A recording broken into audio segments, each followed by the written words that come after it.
and they're very serious about this. They're all United Airlines employees, ranging from pilots to supervisors who heard chatter about this on the radio and raced out and saw it in the sky. Aircraft mechanics who've been there for a long time know how the lights can play tricks in the sky, and they say this wasn't that. This was a real metallic gray object low in the sky, and they want answers. Okay, do you believe them?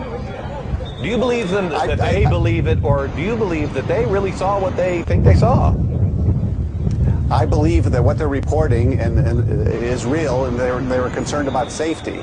They're not necessarily saying that this is a craft from another galaxy, but they're saying this is a unidentified flying object low in the sky over the world's second busiest airport. It could pose a collision risk, who knows, a security risk in this era post 9/11. Okay, well, and No, let me go to Richard here. I'm sorry to interrupt, but let me go to Richard for just a second and ask you, because isn't this the same kind of thing that when we had the new stealth fighters out, everybody was saying it's an alien spacecraft? No, it's just a secret military aircraft. Is there a possibility that you think that this is just some sort of military aircraft that we haven't released, that we have?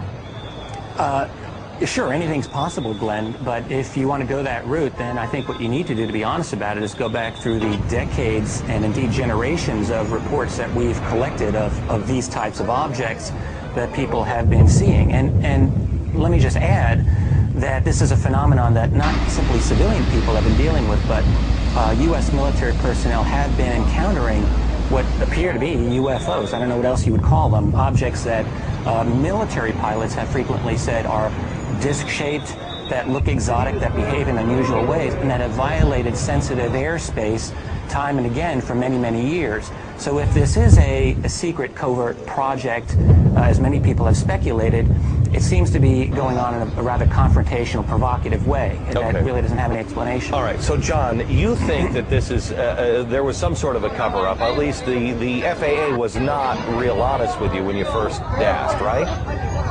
Oh yeah, I went to the FAA and they said they have no reports of this at all.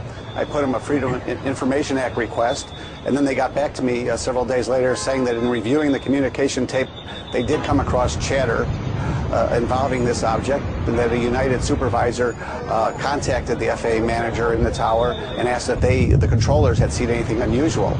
Also, United Airlines told me that they had no reports of this, even though the fact is that they were interviewing up to a dozen employees who reported observing this, asking them to write reports, draw pictures.